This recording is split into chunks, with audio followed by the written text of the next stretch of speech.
চন্দননগর। এই জায়গাটিকে নিয়ে আজ আপনাদের সামনে তুলে ধরব এক সত্যি ভৌতিক ঘটনা। ঘটনাটি আজ থেকে প্রায় 5 বছর আগের। ঘটনাটি শুনে আপনাদের কেমন লাগলো তা অবশ্যই বলবেন। ঘটনাটি আমাদের শেয়ার করেছেন নন্দিতা চ্যাটার্জি। তারই নিজের বোনের সাথে ঘটা ঘটনা এটি। চলুন আর বেশি দেরি না করে চলে যাওয়া যাক আমাদের আজকের ঘটনায়।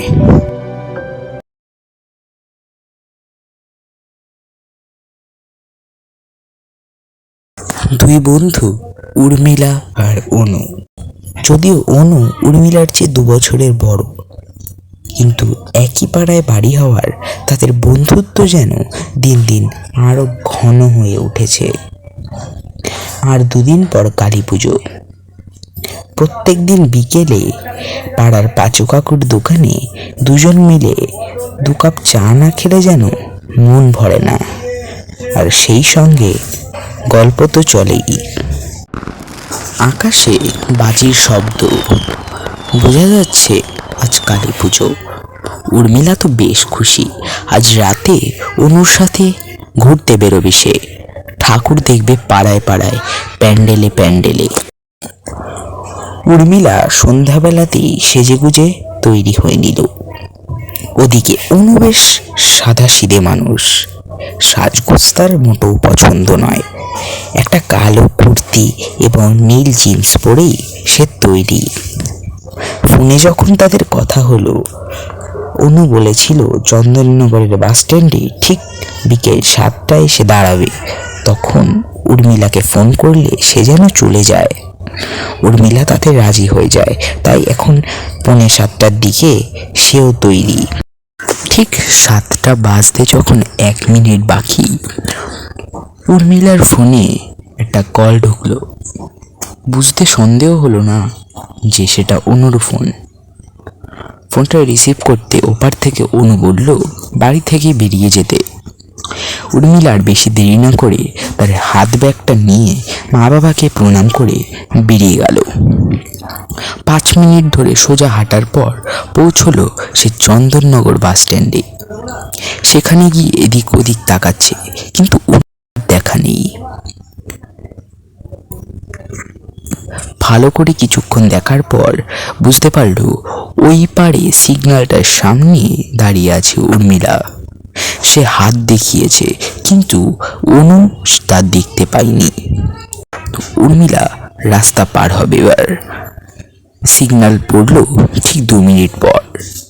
রেড সিগন্যাল হওয়ায় সব গাড়িগুলো যখন থেমে গেল, উর্মিলা রাস্তা পার হতে যাবে, ঠিক তখনই অনু তাকে তারক স্বরে চিৎকার করে বলল, দাঁড়া, আসতে হবে না, আমি আসছি। ওদিক দিয়েই তো যাব, এদিকে তোকে পার হয়ে আসতে হবে না। তুই দাঁড়া, আমি ওদিকে যাচ্ছি। উর্মিলা তখন নিজের ডান পাটা পিছিয়ে নিল। তখনই দুদিকে তাকিয়ে অনুদি রাস্তা পার হওয়ার জন্য হাঁটা দিয়েছে মাত্র, তখন রেড সিগন্যাল থেকে গ্রিন সিগন্যাল হয়ে গেছে। চারিদিকে গাড়ি শো শো করছে। অনুদি কোথায় যাবে তা বুঝতে পারেনি। ঠিক তখনই একটা কালো রঙের 4 চাকা এসে অনুদির ঠিক পায়ের গোড়াটার মধ্যে এসে ধাক্কা মারল। আর অনুদি ওখানেই মাটিতে পড়ে গেল। চারিদিকে লোকজনের কোলাহল, সবাই ছুটে এসছে অনুদিকে তোলার জন্য। উর্মিলা ওখানেই ঠেস মেরে দাঁড়িয়ে আছে। সে বুঝতে পারল না তার চোখের সামনে এটা কি হয়ে গেল। তারপর জানা গেল অনুদি ওখানেই স্পট ডেড হয়ে গেছে। অনুদির মৃত্যুর পর কেটে গেল 3 দিন। সামনে ভাইফোঁটা আসছে। এখন উর্মিলা যেন কেউ কোনো একটা চেঞ্জ হয়ে গেছে। তার ব্যবহারে কিছু অদ্ভুত জিনিস লক্ষ্য করা যায়। মা বাবার সাথেও সেরকম একটা কথা সে এখন আর বলে না। মা বাবাকে ঠিকঠাক করে গুরুত্ব বা সম্মান কোনোটি সে দেয়নি। ভাইফোঁটার কিছুদিন পরই শুরু হলো উর্মিলার অবাস্তব কিছু আচরণ, যা শুনেই গায়ে কাঁটা দেবে। উর্মিলা নিজের ঘরের বাইরে থেকে কোথাও বেরোয় না।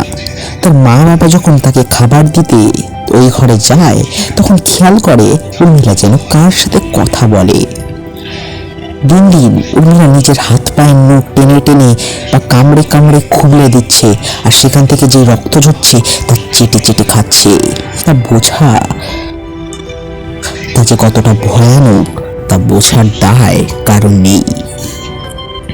উর্মিলা কেন এরকম করছে তার মা বাবার মাথায় এখনো কিছু ঢুকলো না। তার মা বাবা ভাবছে অনুর মৃত্যুটা তাকে আঘাত করেছে। উর্মিলা এখন কেমন জানি নরখাদকের মতো রূপ নিচ্ছে। উর্মিলার এই রূপ কারোর পছন্দ হচ্ছে না। এবার তার বাবা মা বুঝলো যে একজন তান্ত্রিককে ডাকতেই হবে, কিন্তু উর্মিলার বাবার মত এখানে বিপরীত। উর্মিলার বাবা এসব কিছুই বিশ্বাস করেন না। সে তান্ত্রিক তো দূরের কথা, ভগবান পর্যন্ত মানেন না, অর্থাৎ নাস্তিক। কিন্তু তার মা তো তার মেয়েকে এরকমভাবে ফেলে দিতে পারে না। মায়ের টান সর্বদা সমান হয়। উর্মিলার মা অনুদির মায়ের সাথে কথা বলে একজন তান্ত্রিককে ডাকেন। সেই তান্ত্রিক আসেন তাদের বাড়িতে। আসার পর সেই তান্ত্রিক তাদের বলেন যে তার বন্ধু অনুর ভর তার উপরে আছে। পুরোপুরিভাবে তাকে কায়েম করতে না পারলেও 80% কায়েম তাকে করে ফেলেছে। এর দেহ থেকে আলাদা করা হয়তো সম্ভব হবে, কিন্তু সব সময় অনু তার সঙ্গেই থাকবে।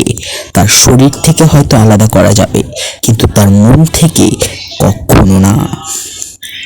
উর্মিলার মা এই কথা শুনে তাতেই রাজি হয়ে যায়। তিনি বলেন তার মেয়ে যেন জ্যান্ত বেঁচে যায়, তার মেয়ে সুস্থ থাকলেই তিনি সুস্থ। তান্ত্রিক তার কাজ মিটিয়ে চলে যান এবং একটি রুদ্রাক্ষ দিয়ে বলেন তার হাতে পরিয়ে দিতে, আর বলেছিলেন আর কোনো সমস্যা হবে না, কিন্তু অনু তার আশেপাশেই থাকবে, কিন্তু তার কোনো ক্ষতি করতে পারবে না। আজ ধীরে ধীরে জগদ্ধাত্রী পুজো চলে এলো। এখন উর্মিলা স্বাভাবিক। জগদ্ধাত্রী পুজোর ভাসানে বেশ আনন্দ করে আজ উর্মিলা বাড়িতে ফিরল। হঠাৎ রাত্রিবেলা বাবা মা এবং উর্মিলা যখন একসাথে ঘুমাচ্ছিল তার মায়ের ঘুমটা হঠাৎ করে ভেঙে যায়। সে পাশে তাকিয়ে দেখে উর্মিলা বিছানায় নেই। হন্তদন্ত হয়ে উর্মিলাকে খুঁজতে লাগলো তার মা বাবা, কিন্তু উর্মিলাকে খুঁজে পাওয়া গেল না। তখনই শব্দ হলো ছাদের গেটে। তারা তাড়াতাড়ি দৌড়ে ছাদে গেল, কিন্তু ততক্ষণে উর্মিলা পাঁচিলে উঠে গিয়েছে। ছাদের ব্যালকনি থেকে এক ঝাঁপ মেরে উর্মিলা নিচের দিকে চলে যায়, আর সেখানে উর্মিলা স্পট ডেড। পরদিন সকালে উর্মিলার লাশ নিয়ে শ্মশানে যাওয়া হয়েছে। সেদিন কিন্তু উর্মিলার মা লক্ষ্য করেছিল উর্মিলার হাতে সেই রুদ্রাক্ষের মালাটি ছিল না। নমস্কার বন্ধুগণ, আজ শেষ হলো আমাদের গল্প নয়, এটি একটি সত্যি ঘটনা। ঘটনাটি খুব মারাত্মক লেগেছে। ঘটনাটি শুনে আমার মধ্যে কিছুটা হলেও ভয়ের শিহরণ জেগেছে।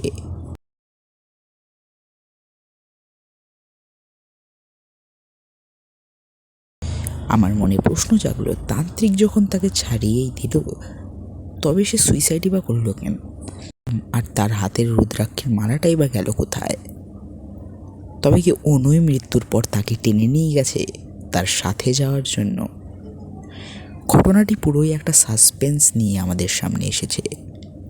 এরকম আরও কিছু ঘটনা পাওয়ার জন্য আমার চ্যানেলকে সাবস্ক্রাইব করুন, এবং ঘটনাটি যদি আপনাদের ভালো লাগে তাহলে অবশ্যই লাইক করুন।